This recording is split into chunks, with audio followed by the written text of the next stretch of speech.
Okay, a very good morning to all the students of class 8th। मेरी जो last lecture था उसमें मैंने आपको एक्सरसाइज बताया था रिसोर्स चैप्टर का।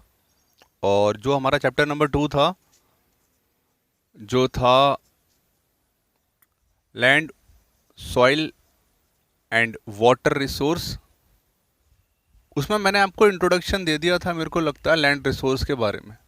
Okay okay, land, soil and water resource. Okay, तो इसमें मैंने आपको जो पहला लेक्चर दिया था चैप्टर नंबर 2 ज्योग्राफी का, उसमें मैंने आपको काफ़ी कुछ बताया था लैंड रिसोर्स के बारे में। और रिसोर्स मैंने आपको पढ़ा दिया, एक्सरसाइज भी मैंने उसकी करवा दी है। उससे क्वेश्चन आंसर्स रह गए हैं तो वो मैं ट्राई करूंगा जब स्कूल खुले जब भी करवाऊँ। अब देखो, इस रिसोर्स में जो चीज़ छूट गया था चैप्टर नंबर 2 में इंट्रोडक्शन में, वो मैं आज आपको बता रहा हूँ। तो देखो, पहले तो ये है कि land, soil and water, all three are the natural resource and these all three are what, these are limited और the finite resource. What do you mean by that limited और फाइनाइट रिसोर्स? इट मीन्स, मैंने आपको बताया था कि water is about what 70% and land is about what 30%। Okay, on the earth. मैंने कहा था बुक में हो सकता है किसी किसी बुक में 29% और 71% भी दे, मीन्स वो 30% ही है लैंड, और वाटर 70% है। अब वाटर में भी क्या है, most of the water are in the form of what oceans और seas. Okay, and the water of sea और oceans are what salty water. और सॉल्टी वाटर को क्या है, salty water can't be use for drinking, वो drinking में नहीं use हो सकता और डेली यूज के पर्पस में नहीं यूज हो सकता। उसके लिए क्या चाहिए, उसके लिए चाहिए fresh water, and the availability of fresh water is very little on the earth. Okay, अब फ्रेश वाटर की अवेलेबिलिटी क्या है, वो बहुत कम है। तो दीज, और ऐसे ही अगर हम लैंड की बात करें तो 30% लैंड एरिया है, लेकिन उसमें से अगर हम बात करेंगे किसकी, अरेबल लैंड की, अरेबल लैंड क्या है, that that suits for the cultivation, तो वो बहुत कम है। तो एक तो वो बहुत कम है, ऊपर से हम लोगों ने क्या किया है, we made settlements on the fertile land. Fertile land पे हमने क्या किया, सेटलमेंट्स बना दिए, बिल्डिंग्स, बड़ी बड़ी सोसाइटीज, घर बन गए। तो क्या है, एग्रीकल्चर के लिए लैंड ही नहीं है।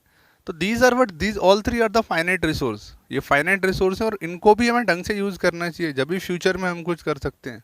तो सस्टेनेबल डेवलपमेंट करेंगे जब भी प्रेजेंट के साथ फ्यूचर के लिए बचा पाएंगे, वरना क्या होगा, वरना डिग्रेडेशन स्टार्ट हो जाएगा जो स्टार्ट हो रहा है।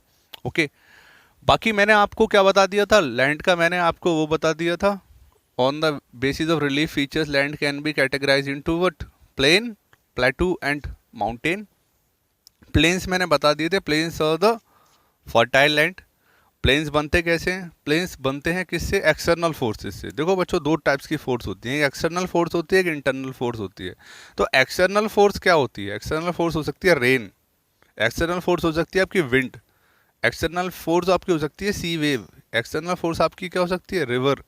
तो ये सारी क्या है, ये एक्सटर्नल फोर्स हैं। अगर आप इंटरनल फोर्स की बात करोगे तो उसमें प्लेट टेक्टोनिक्स आते हैं, और क्या आते हैं, और आपके ये मैग्मा जो है, ओके, लावा। तो ये कुछ इंटरनल फोर्स हैं टू, ठीक है, जिसमें प्लेट टेक्टोनिक्स और मैग्मा आएगा, और एक्सटर्नल फोर्सेस में ये सारी चीज़ आएंगी, rain, wind, ocean, waves, river. तो हमारा जो फॉर्म होता है प्लेन, वो कैसे फॉर्म होता है, प्लेन्स हमारा फॉर्म होता है किसकी वजह से, प्लेन हमारा फॉर्म होता है कौन सी फोर्स की वजह से, एक्सटर्नल फोर्स की वजह से।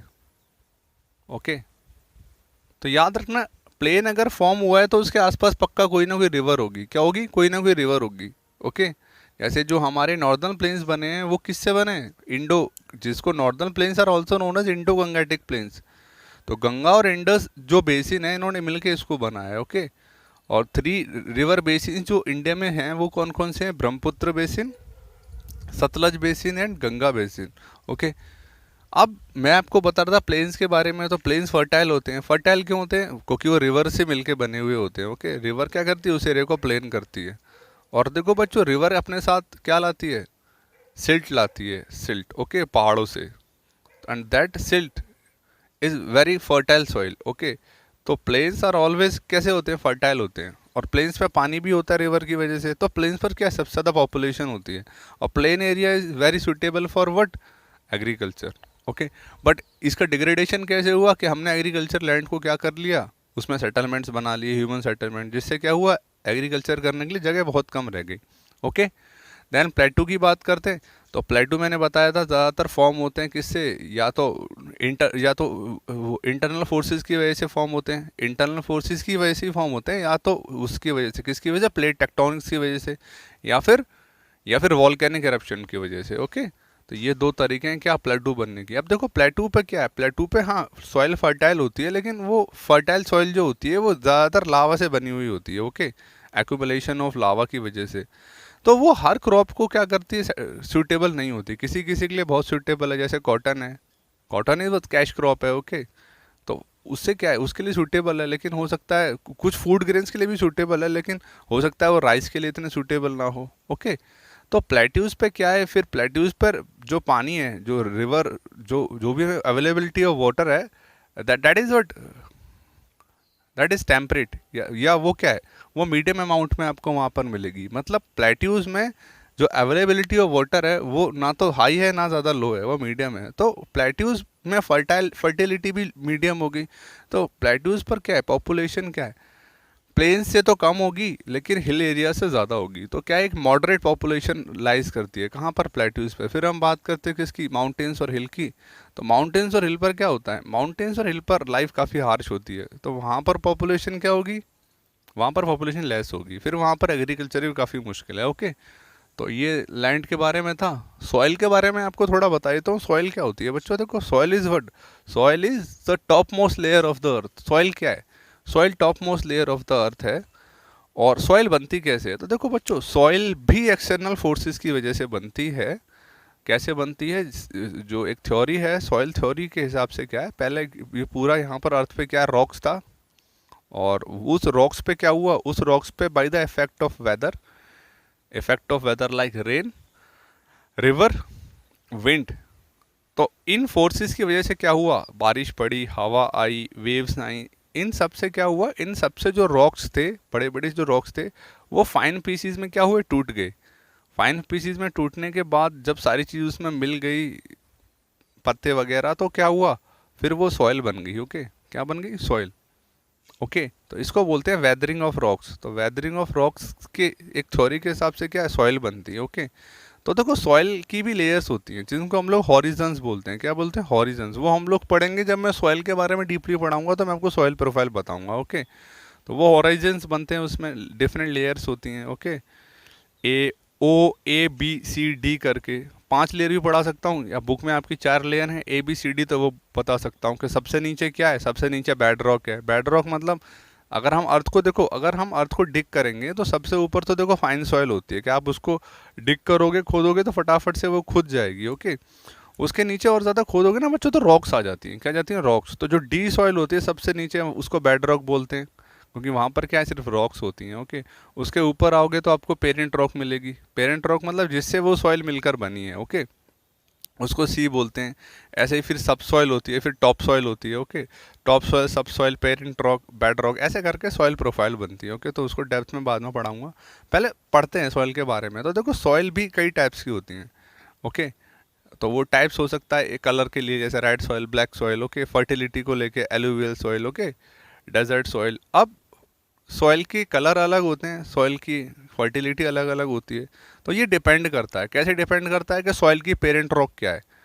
पेरेंट रॉक अगर अच्छी है तो हो सकता है फर्टिलिटी भी उसकी अच्छी हो, है ना। उसके अंदर कंपोजिशन क्या है, ह्यूमस ज़्यादा होगा तो हो सकता है वो फर्टाइल हो, या किसी किसी क्रॉप के लिए बेटर हो। ओके, तो वो डिपेंड करता है कि सॉइल बनी कैसे। ओके, पेरेंट रॉक उसकी क्या है, या उसने कितना टाइम लिया है फॉर्मेशन में। ओके, फॉर्मेशन टाइम कितना है उस सॉइल का, तो उस सब से डिपेंड करता है सॉइल की फर्टिलिटी। ओके, ओके, देखो बच्चों मिनिमम 200 साल लगते हैं, मिनिमम 200 ईयर्स लगते हैं सॉइल को बनने में, और मैक्सिमम 1000 भी लग सकते हैं किसी किसी सॉइल को बनने में। ओके, फिर वाटर की बात करेंगे, तो वाटर मैंने आपको बता दिया कितने 70% अर्थ में प्रेजेंट है। 70% में भी क्या है, वाटर हो सकता है मॉइस्चर की फॉर्म में वाटर हो सकता है सीज और ओशन में सॉल्ट की फॉर्म में हो सकता है फ्रेश वाटर की फॉर्म में हो, या हो सकता है आइस की फॉर्म में हो, जैसे कहाँ पर है, जैसे ग्लेशियर्स में है। ओके, तो वाटर 70% है, और कई सारी फॉर्म्स में अर्थ पे क्या है, प्रेजेंट है। तो उसको भी हम बाद में रीड करेंगे। ओके, थोड़ा सा लैंड के बारे में जो चीज़ रह गई थी वो मैं आपको पढ़ाता हूँ। तो देखो मैं आप लोगों को शायद पढ़ा रहा था वो कि जो हमारा लैंड है, एग्रीकल्चर लैंड, उसको हम लोग किस तरीके से कैटेगराइज करते हैं। तो मैं आप लोगों को बता रहा था अरेबल लैंड। क्या बता रहा था? Arable land. देखो,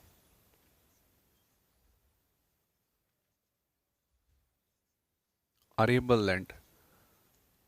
अब दिमाग पे जोर डालो और सोचो अरेबल लैंड क्या था। अरेबल लैंड मैंने आप लोगों को क्या बताया था?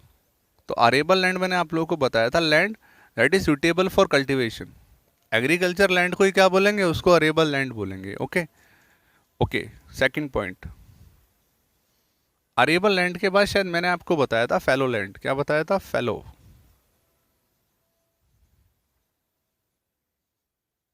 बच्चों फैलो लैंड क्या होता है? Fallow land is also cultivated land. वहाँ पर हम लोग एग्रीकल्चर करते हैं। बस what is the difference? Difference क्या होता है कि फैलो लैंड जो होता है उसको हम लोग एक सीजन में तो खेती करते हैं, मतलब in one season we grow crops in it, and for the another season हम उसको खाली छोड़ देते हैं। ओके। ओके, मतलब सपोज करो साल में 6 महीने हमने इस पे काम किया, 6 महीने हमने इसको खाली छोड़ दिया, that is a fallow land. Okay.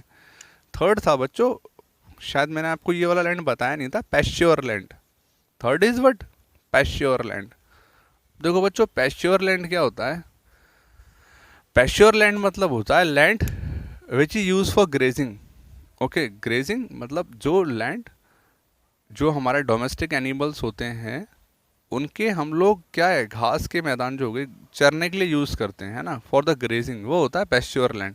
तो pasture land is use for what? Grazing. उस पर हम लोग एग्रीकल्चर नहीं करते। That land is what? For the grazing of animals. Okay, वो पैश्योर लैंड हो गया। बच्चों पैश्योर लैंड के बाद आता है फॉरेस्ट लैंड। कौन सा लैंड आता है? Forest land. अब देखो फॉरेस्ट लैंड क्या होता है, यहाँ पर सिर्फ फॉरेस्ट है, वाइल्ड एनिमल्स हो गई, हमारी वाइल्ड लाइफ हो गई। Okay, wild plants, wild animals, wild trees, ये सब क्या है? वो सब फॉरेस्ट के अंदर हैं। तो मेडिसिनल प्लांट्स होते हैं यहाँ पर, वाइल्ड लाइफ होती है, सारे वाइल्ड एनिमल्स। ओके, बड़े बड़े ट्रीज, ओके, डिफरेंट इंसेक्ट्स, तो वो सब क्या है? वो सब फॉरेस्ट लैंड के अंदर आ गए। ओके। अब इसके अंदर दो लैंड और बच गए। एक तो बच गया कल्टीवेटेड वेस्ट लैंड। क्या बच गया? Cultivated waste land. दिमाग पर जोर डालो और सोचो कल्टीवेटेड वेस्ट लैंड में मैंने क्या बताया था। तो कल्टीवेटेड वेस्ट लैंड पर मैंने आपको बताया था कि कल्टीवेटेड वेस्ट लैंड क्या है? जिस लैंड को हम लोग एग्रीकल्चर में यूज़ तो कर सकते हैं लेकिन कर नहीं रहे हैं। तो इफ़ एनी लैंड, अगर कोई भी लैंड 5 years तक क्या पड़ा रहे? खाली पड़ा रहे। If a cultivated land can't be use for 5 years, then it will be termed as what? Cultivated waste land. अगर 5 साल तक हम उसमें कोई भी काम नहीं कर रहे हैं तो वो क्या हो जाएगा? वो हो जाएगा cultivated waste land. Okay. Okay, और फिर मैंने 6 बताया था आपको, बैरन लैंड। क्या बताया था? Barren land. तो बच्चों बैरन लैंड क्या है? The land which will not be suit for the cultivation, मतलब बंजर जमीन जिसको बोलते हैं। तो the land which is not या never use for the cultivation और agriculture, that is what? That is barren land. Okay.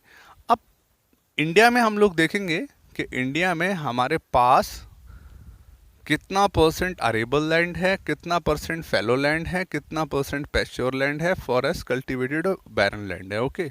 तो बच्चों देखो, अगर हम लोग अरेबल लैंड की बात करें, किसकी बात करें? अरेबल लैंड की बात करें, मतलब the land which is suit for the cultivation. तो बच्चों देखो, अरेबल लैंड जो हमारे पास है वो है 46.6%। ओके, कितना है? 46.6%। तो 46.6% हमारे पास अरेबल लैंड है, the land which suit for the cultivation. Okay. Okay, अगर हम लोग फैलो लैंड की बात करें, किसकी बात करें? फैलो लैंड की, तो लगभग हमारे पास 8.07% क्या है? फैलो लैंड है। फैलो लैंड मतलब हम साल के कुछ सीजन वहाँ पर क्या करते हैं? कल्टीवेशन करते हैं, और रिमेनिंग सीजन उसको छोड़ देते हैं, वहाँ पर कल्टीवेशन नहीं करते। ओके। फिर हम लोग बात करेंगे पैश्योर लैंड की। बच्चों पैश्योर लैंड क्या होता है? पैश्योर लैंड होता है that the land which suits for the grazing of animals. तो 3.6% हमारे पास क्या है? पैश्योर लैंड है, जिसपे हम लोग क्या करते हैं? सिर्फ ग्रेजिंग करवाते हैं, किसकी? अपने वाइल्ड एनिमल्स की या डोमेस्टिक एनिमल्स की। देन बच्चों फॉरेस्ट लैंड जो है वो हमारे पास 22% है। तो 22.6% हमारे पास क्या है? फॉरेस्ट लैंड है।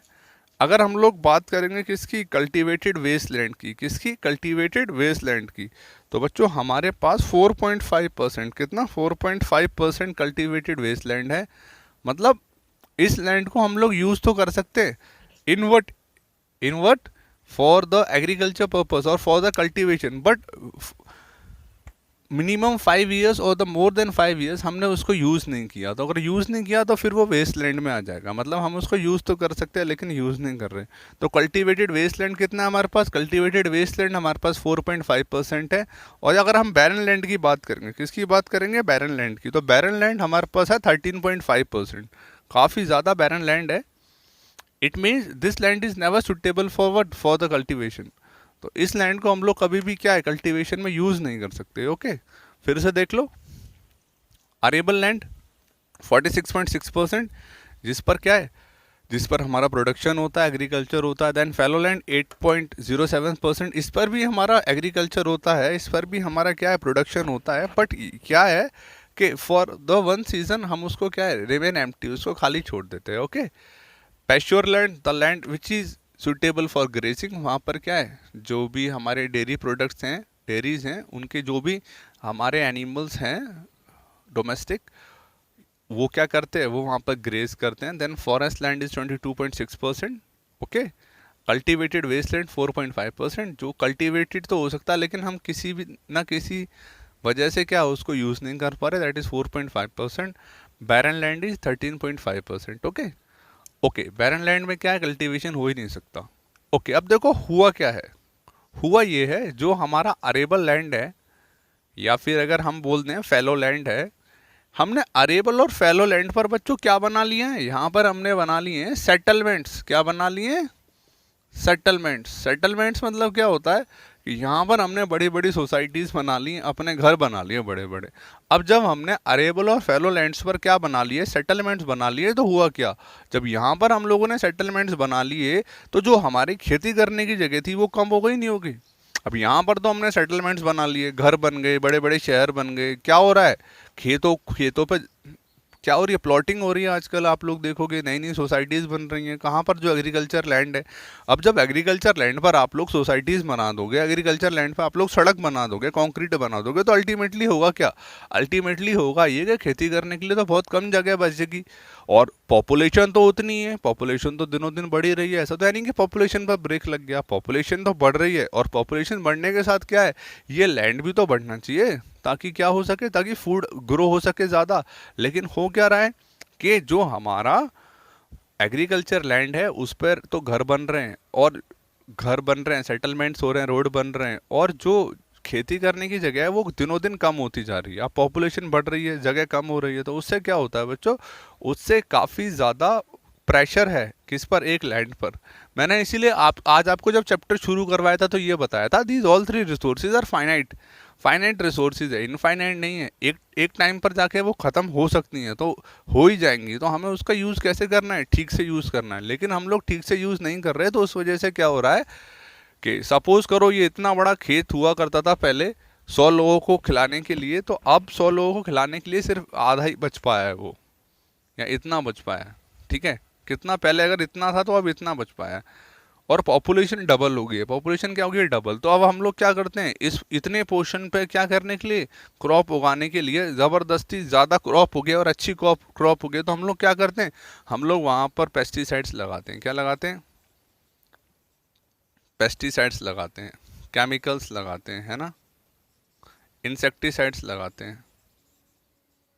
और क्या करते हैं, और जो फैलो लैंड हुआ करता था, फैलो लैंड में बच्चों, फैलो लैंड में हम लोग कुछ साल में आधे सीजन यूज करते थे उस लैंड को, आधे सीजन छोड़ देते थे। तो आधे सीजन छोड़ते क्यों थे हम, आधे सीजन इसलिए छोड़ते थे फैलो लैंड को, ताकि उसकी फर्टिलिटी इंक्रीज हो जाए। बच्चों होता क्या है, अगर हम एक ही प्लॉट पर या एक ही लैंड पर बार बार क्रॉप उगाते हैं तो उसकी फर्टिलिटी रिड्यूस हो जाती है। क्या होती है, उसकी फर्टिलिटी रिड्यूस हो जाती है।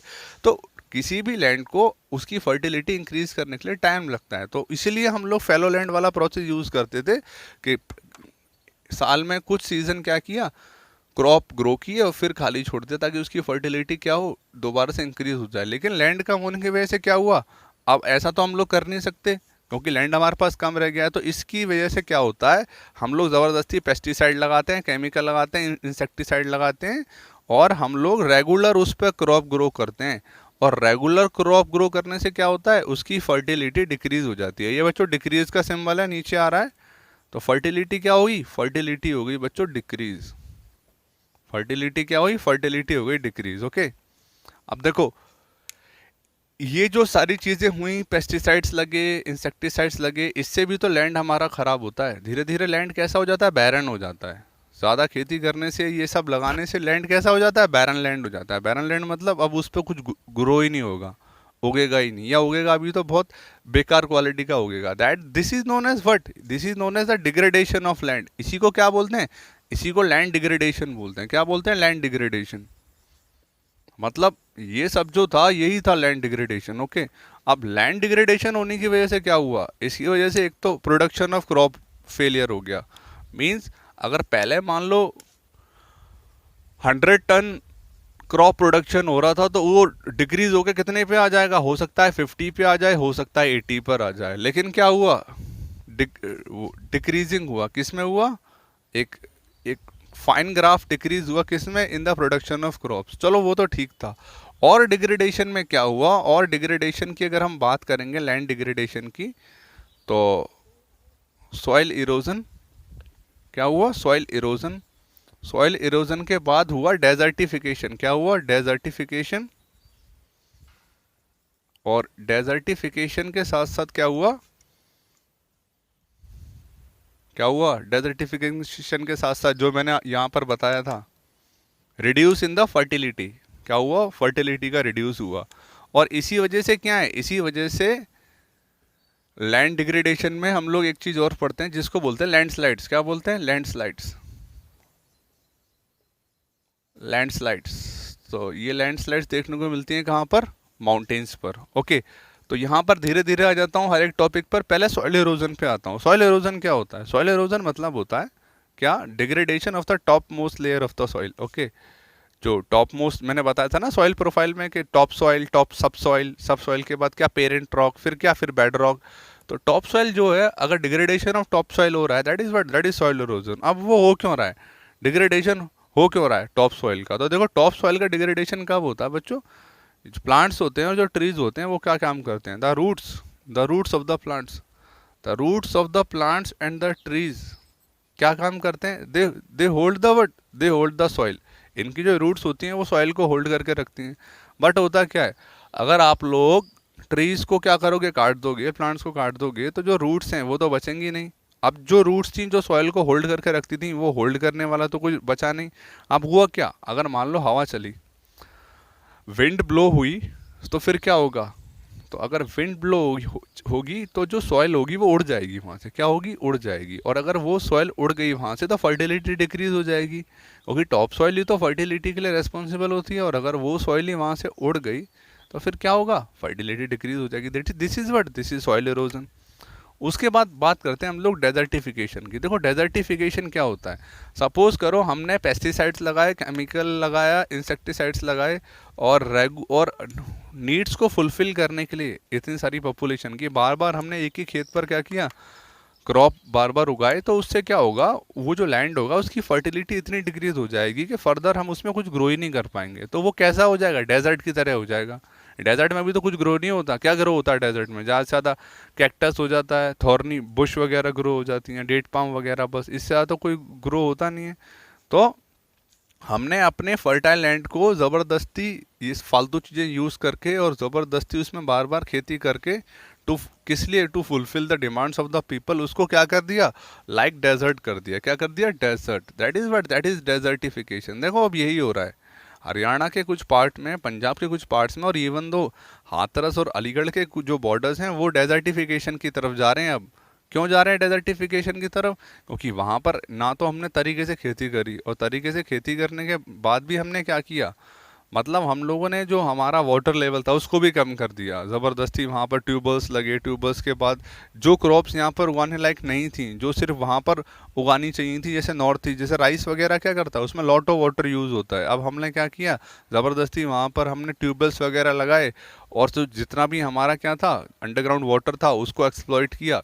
अब ना तो अंडरग्राउंड वाटर बचा, ना ढंग से रेन वगैरह हो रही, तो क्या होगा, वो सारा का सारा लैंड धीरे धीरे क्या होगा, डिग्रेड होगा, और किसकी तरफ बढ़ेगा, डेजर्टिफिकेशन की तरफ। तो बहुत सारे हमारे एरियाज हैं जो डेजर्टिफिकेशन की तरफ बढ़ चुके हैं। Last point that is landslides. तो लैंडस्लाइड्स क्या होते हैं बच्चों, देखो अगर आप लोग हिल देखोगे, क्या देखोगे, हिल देखो, अगर आप हिल्स देखोगे, हिल्स, तो on the slopes of the hills, on the slope of the हिल क्या है बच्चों, on the slope of the हिल बहुत सारे पेड़ पौधे होते हैं। क्या होते हैं, बहुत सारे पेड़ पौधे लगे हुए होते हैं। लेकिन आजकल हम लोग क्या करते हैं, जो हिल की तरफ बहुत सारे पेड़ वगैरह लगे होते हैं उनको काट लेते हैं। ओके, क्यों काटते हैं, दो रीज़न से काटते हैं। एक तो अपनी नीड्स को फुलफिल करने के लिए काटते हैं कि वहाँ से हमें टिम्बर मिलता है, वुड मिलती है, वो कई सारे पर्पस में काम आती है, एक तो वो है। और दूसरा क्या है, दूसरा उसको काटने की वजह क्या है, दूसरा उसको काटने की वजह ये है कि बच्चों हम लोग क्या करें, हम लोग रोड्स बना रहे हैं, है ना। We formed what, we are forming roads on the mountains. तो इनके स्लोप्स पर क्या है, हम लोग रोड्स बना रहे हैं, तो हम लोग क्या करते हैं, वहाँ की ट्रीज को काट देते हैं। अब मैंने आपको बताया था ट्रीज क्या काम करते हैं, the roots of the trees hold what, soil. और अगर उसको काट दोगे तो क्या होगा, होल्ड करने के लिए तो कोई बचेगा नहीं, रूट्स वगैरह कुछ भी। तो उससे क्या होता है, उससे ये जो सॉइल है उसकी जो ग्रिप होगी, तो उसकी जो सॉइल की ग्रिप होगी वो कैसी हो जाएगी, वो लूज हो जाएगी। और लूज होने के बाद क्या होगा, जब भी वहाँ पर बारिश आएगी, क्या आएगी, बारिश। और देखो एक चीज़ और, तो बारिश आएगी ज़ोर से, तो जो यहाँ की मिट्टी है पहले जिसको पकड़ के रखा हुआ था किसने, ट्रीज की रूट्स ने, तो अब तो ट्रीज बचे नहीं, तो क्यों क्या हुआ, सॉइल लूज हो गई। और जब भी हैवी रेनफॉल होगी तो क्या होगा, जो लैंड है वो स्लाइड करेगा, क्या करेगा, स्लाइड। तो देखो स्लोप है, फिसल पट्टी आपने देखी होगी, अगर आप उसके ऊपर एक तरफ आते हो तो क्या है, नीचे फिसल जाते हो ना उस पर। तो ऐसा यहाँ पर होता है, जब सॉइल लूज हो गई और हैवी रेनफॉल जब होगी तो लैंड क्या करता है, वहाँ से स्लाइड करके आ जाता है, मतलब टूट के क्या गिर पड़ता है नीचे। अब उससे क्या होता है, उससे देखो रोड ब्लॉक्स हो जाती हैं, क्या हो जाती हैं, रोड ब्लॉक्स हो जाती हैं, लैंड स्लाइड से रोड ब्लॉक्स हो जाती हैं। मान लो अगर नीचे किसी का घर बना हुआ है तो वो सब दब जाता है। ओके, देखो दूसरा कारण क्या होता है लैंडस्लाइड का, चलो एक तो ये हो गया, दूसरा कारण होता है बच्चों जब हम रोड्स बनाते हैं, तो अब देखो पहाड़ की इतनी, पहाड़ को काट के रोड्स बनाना आसान तो है नहीं, हम लोग क्या यूज़ करते हैं, हम लोग डायनामाइट यूज़ करते हैं, एक्सप्लॉइट उस, ठीक है, क्या करते हैं, ब्लास्ट करते हैं वहाँ पर। ओके, तो जब हम लोग डायनामाइट यूज़ करते हैं और कभी कभी वहाँ पर ब्लास्टिंग करते हैं, तो जब भी क्या होता है, लैंडस्लाइड हो जाता है ना, या फिर अगर कोई मेजर अर्थक्वेक आ जाए तो जब भी लैंडस्लाइड हो सकता है। ओके, तो उत्तराखंड में लैंडस्लाइड सबसे खतरनाक जब हुआ था, जब आई थिंक सो इन 2013 क्या हुआ था इन उत्तराखंड, ये हमारे केदारनाथ के पास क्या हुआ था, एक बादल जो था वो फट गया था, क्लाउड बर्स्ट हुआ था, और बहुत ज़ोर से बारिश हुई थी वहाँ पर, और उसकी वजह से कई सारे लैंडस्लाइड्स वहाँ पर हुए थे। ओके, उसका रीज़न भी यही था, हमने क्या था, ट्रीज़ वगैरह तो काट दिए थे, ह्यूमन सेटलमेंट्स वहाँ पर ज़बरदस्ती बना दिए थे, जिसकी वजह से क्या था, सॉइल लूज हो गया था, और जब बारिश हुई थी इसके साथ तो बहुत सारी जगह लैंडस्लाइड्स आ गए। ओके ओके ओके, तो मैंने लगभग लैंड का तो most of the part complete कर दिया। एक पार्ट जो बच गया वो था कंजर्वेशन। तो कंजर्वेशन कैसे कर सकते हैं, अब हमने ये तो पढ़ लिया कि चलो ख़राब होगी, डिग्रेडेशन हो गया है ना, तो डिग्रेडेशन तो पढ़ लिया, कंजर्वेशन और पढ़ लेते हैं। तो देखो कंजर्वेशन कैसे कर सकते हैं, how how can we conserve our land. तो हम लोग कंजर्व कैसे कर सकते हैं अपने लैंड को, कि देखो सबसे पहले तो हमें क्या करना चाहिए, अपने आसपास ट्रीज लगाने चाहिए। क्या लगाने चाहिए, ट्रीज, ट्राई करो ज़्यादा से ज़्यादा आप लोग ट्रीज प्लांट करो। और हम लोग क्या कर सकते हैं, जो लैंड है, जो बैरन लैंड हो गया है, या फिर जो लैंड जो डेजर्टिफिकेशन की तरफ बढ़ गया है, उसको हम ठीक कर सकते हैं। कैसे ठीक कर सकते हैं, जो लैंड डेजर्टिफिकेशन की तरफ बढ़ गया है वहाँ पर हम लोग ट्रीज लगा सकते हैं। क्या लगा सकते हैं, ट्रीज, या फिर हम वहाँ पर शब्स भी लगा सकते हैं। तो ट्रीज और शब्स लगाने से क्या होगा कि फर्दर सॉइल इरोजन नहीं होगा, और सॉइल इरोजन नहीं होगा तो धीरे धीरे क्या होगा, वहाँ पर वहाँ की सॉइल में जब ट्रीज लगाएंगे, ट्रीज के पत्ते गिरेंगे, ह्यूमस क्रिएट होगा, तो उसकी फर्टिलिटी वापस आ जाएगी। तो सॉइल कंजर्वेशन हम लोग ऐसे कर सकते हैं। दूसरा हम लोग क्या कर सकते हैं कि हम लोग जो ह्यूमन सेटलमेंट्स अपना कर रहे हैं, कहाँ पर कर रहे हैं, अरेबल लैंड पर जो कर रहे हैं, फेलो लैंड पर कर रहे हैं, वो रुक जाना चाहिए। और हमें ह्यूमन सेटलमेंट्स कहाँ पर करना चाहिए, या तो कल्टिवेटेड वेस्ट लैंड पर कर लो, या फिर बैरन लैंड पर कर लो। जो लैंड यूज ही नहीं हम लोग करते हैं किसके लिए, एग्रीकल्चर के लिए, वहाँ पर हम लोग सेटलमेंट्स कर सकते हैं ना। या फिर बैरन लैंड पर क्या कर सकते हैं, हम लोग सेटलमेंट कर सकते हैं। ओके, या फिर हमें ट्राई करना चाहिए, हमें क्या ऐसा ट्राई करना चाहिए कि हम लोग जो भी जगह बच जाती है सेटलमेंट्स पर, वहाँ पर हम कम से कम पेड़, ज़्यादा से ज़्यादा पेड़ लगाएं, जिससे क्या हो सके, जिससे फर्टिलिटी बढ़ सके उस सॉइल की। ओके। ओके, तो यही है कंजर्वेशन ऑफ सॉइल, कि हम लोग इंसेक्टिसाइड कम से कम लगाएं, पेस्टिसाइड कम से कम लगाएं। ओके। ट्राई करें, क्या ये ट्राई करें कि लैंड से उतना ही लें जितना ज़रूरत है। ओके। ज़्यादा डिग्रेड ना करें। देखो बच्चों, और भी दो चीज़ें हैं जिससे लैंड डिग्रेड होता है। एक होता है माइनिंग, एक क्या होता है, माइनिंग।